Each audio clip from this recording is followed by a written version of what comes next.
Bismillahirrahmanirrahim. Assalamualaikum warahmatullahi wabarakatuh. Kembali lagi bersama channel YouTube Ruang Investasi, di mana dalam channel YouTube ini kita akan belajar mengenai dunia investasi.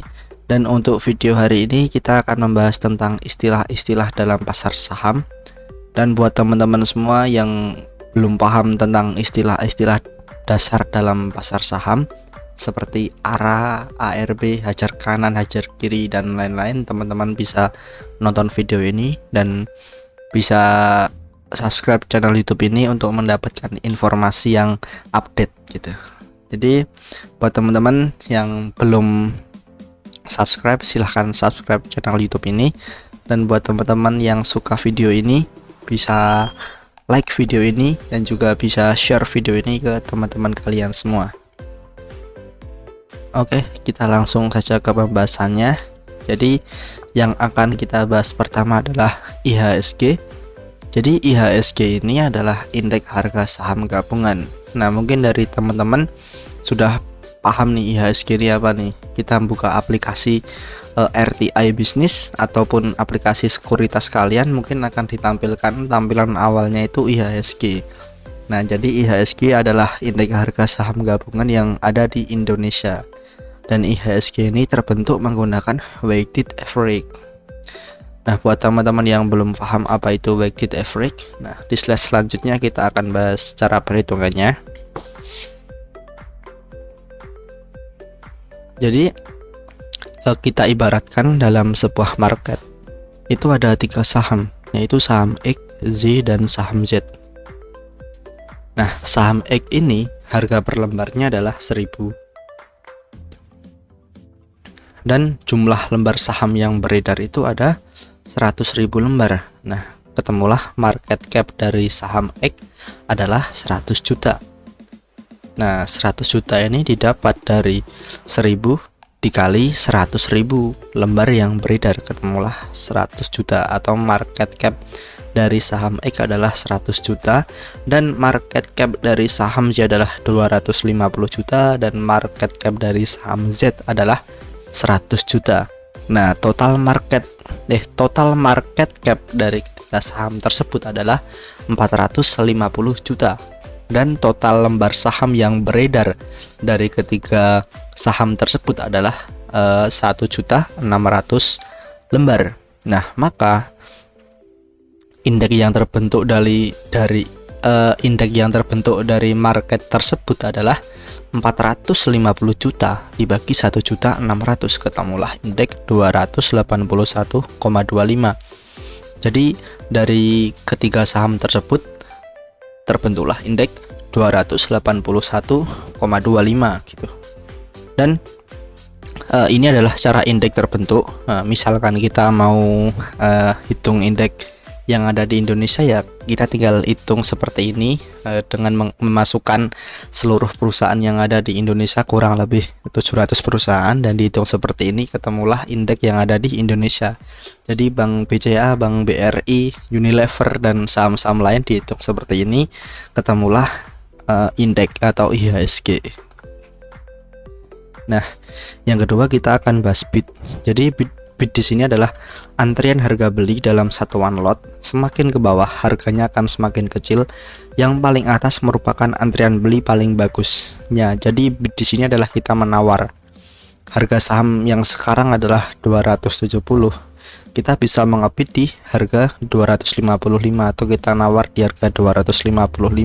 Tapi kita harus antri sekitar ini 145.000, 114.000.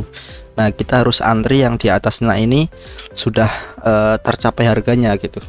Jadi ketika nanti harganya tercapai di harga 255, kita dapat, tapi kita antri dulu gitu. Jadi kita nawar. Nah, dan yang paling atas ini adalah penawaran terbaik. Jadi yang paling diprioritaskan gitu ya. Jadi intinya di sini adalah bid itu kita menawar, kita bisa menawar lebih murah dari harga sahamnya. Dengan tanda kutip kita harus antri, kita tidak langsung dapat harga sahamnya gitu. Nah, dan as atau over yaitu adalah antrian harga jual dalam satuan lot. Semakin ke bawah harganya akan semakin tinggi. dan yang paling atas dinamakan best offer atau penawaran terbaik. Nah, jadi di sini kita bisa menjual sahamnya lebih tinggi dari harga saham yang sekarang. Ketika harga saham 270, kita bisa jual di harga 280. Cuman kita harus antri sebanyak lot di atasnya. Kita harus antri, menunggu antrian ini terjemput dulu baru kita dapat gitu. Ketika sahamnya mencapai harga 280, kita akan dapat. Cuman ya kita harus antri dulu nih. Gitu. Nah, dan semakin ke bawah itu akan semakin tinggi. Nah, dan yang paling atas adalah best offer atau penawaran terbaik atau yang paling diprioritaskan dalam transaksi tersebut gitu. Nah, kita akan mengenal tren saham. Jadi di sini ada bearish. Nah, bearish adalah kejadian di mana tren suatu saham cenderung bergerak turun. Nah, seperti ini ya teman-teman. Awalnya dia sideways, dia bisa turun. Nah, ini kejadian dinamakan bearish ataupun tren saham itu sedang turun. Dan kebalikannya, bullish adalah di mana tren suatu saham cenderung bergerak naik. Jadi gampangnya bearish adalah tren saham turun dan bullish adalah tren saham naik. Jadi bisa bedain ya teman-teman, bullish adalah tren saham naik dan bearish adalah tren saham turun. Nah, jadi jangan kebalik ya. Bearish tren saham turun, bullish tren saham naik. Nah, kita akan belajar di sini adalah support dan resisten. Jadi, support itu adalah area yang tercipta ketika harga berhenti menurun, kemudian berbalik naik. Dan resisten adalah area yang tercipta ketika harga berhenti naik, kemudian berbalik turun. Nah, jadi harga saham naik. Nah, di sini resisten, dia turun. Di sini ada support. Nah, ketika naik lagi, dia membentuk resisten baru. Dan turun membentuk support, dan naik membentuk resisten, dan turun lagi di sini ada support gitu.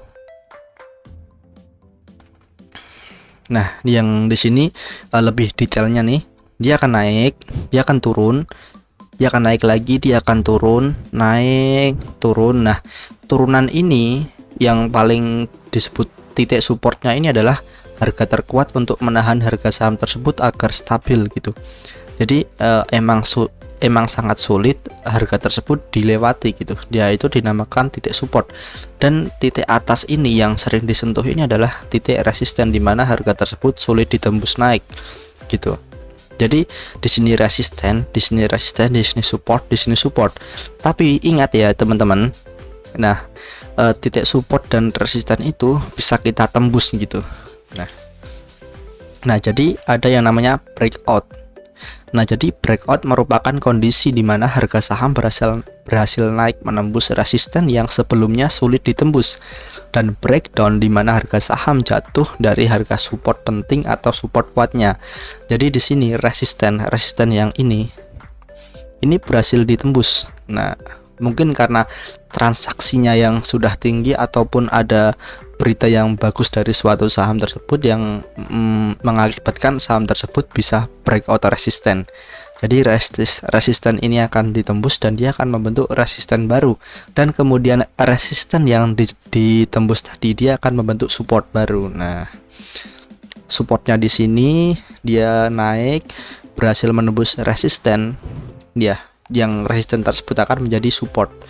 Nah, di sini dan dia akan menstabilkan harga supportnya di sini, dan ketika nantinya resisten ini tembus, nah resisten ini akan menjadi titik support dan dia akan membentuk resisten baru lagi. Jadi seperti itu. Anggap saja support di sini adalah alas dan yang di atas adalah atap. Ketika atap itu ditembus, nah atap yang ditembus itu menjadi alas gitu. Jadi akan berkesinambungan seperti itu. Dan breakdown di mana harga saham jatuh dari harga support penting atau support kuatnya. Nah, di sini dinamakan breakdown. Nah, ketika di sini dia mantul di sini, dia udah naik, dia mantul di sini, dia naik, dia turun di sini. Nah, dan di sini terjadi penjualan ataupun ada isu negatif dari suatu perusahaan yang mengakibatkan saham itu turun jauh. Nah, dia akan turun terus. Nah, itu dinamakan breakdown. Jadi titik support terkuatnya itu berhasil ditembus. Nah, itu dinamakan breakdown. Dan ketika titik ketika titik resistannya yang paling kuat itu sulit ditembus dan berhasil ditembus, itu dinamakan breakout gitu ya. Nah, dan di sini kita akan belajar ARA dan ARB. Jadi, ARA itu adalah auto reject atas atau batas atas pergerakan harga saham dalam satu hari, dan ARB adalah auto reject bawah atau batas maksimal penurunan harga saham. Dengan kata lain, ARB adalah batas bawah suatu harga saham bisa turun. Nah, dan di aturan bursa kita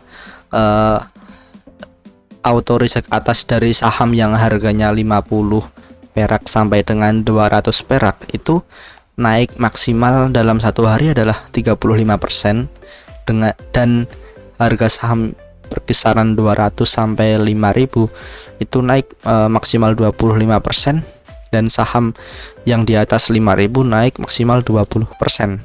Nah, dan untuk batas penurunannya, harga saham yang harganya kisaran 50 perak sampai 200 perak yaitu paling mentok harga sahamnya menyentuh harga 50 perak atau maksimal turun 7%. Dan harga saham 200 perak sampai 5.000 juga sama, yang lebih dari 5.000 juga sama gitu. Jadi ada batas penurunannya dan ada batas kenaikannya dalam satu hari. Lanjut ke next slide. Nah, di sini kita akan belajar HK dan HQ ya. Jadi HK adalah hajar kanan dan HQ adalah hajar kiri. Nah, apa sih itu? Jadi HK dalam saham biasa disebut dengan hajar kanan, di mana langsung membeli tinggi saham dengan harga market pada saat itu tanpa antri gitu. Jadi ketika kita HK atau hajar kanan, berarti kita membeli saham di kolom offer ini. Jadi ketika harga 270, teman-teman hajar kanan nih, teman-teman langsung dapat sahamnya tanpa antri gitu. Dan orderan kita langsung dapat dan langsung masuk ke portofolio kita. Nah, sedangkan HQ dalam saham biasa disebut dengan hajar kiri, di mana eksekusi jual saham yang dilakukan pada harga terbaiknya. Pada kasus ini berarti kalian menjual saham pada harga terendahnya saat itu, sehingga order Anda langsung dapat gitu. Orderan Anda itu langsung terjual gitu. Jadi ketika harga saham 270, nah teman-teman menjual harga sahamnya di 260.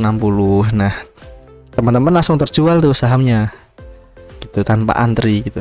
Jadi HK itu adalah membeli di kolom offer ini, dan HQ adalah menjual di kolom bid. Gitu ya teman-teman. Nah, mungkin itu saja teman-teman yang dapat saya sampaikan dalam video ini. Buat teman-teman semua yang suka video ini, bisa langsung share video ini ke teman-teman kalian semua dan bisa subscribe channel YouTube ini. Dan buat teman-teman yang masih bingung, bisa komen saja di bawah dan akan saya balas juga. Dan buat teman-teman semua yang ingin request tentang pengetahuan tentang saham yang belum teman-teman tahu, bisa komen saja di bawah ya teman-teman. Mungkin itu saja yang dapat saya sampaikan, kurang lebihnya mohon maaf. Wassalamualaikum warahmatullahi wabarakatuh.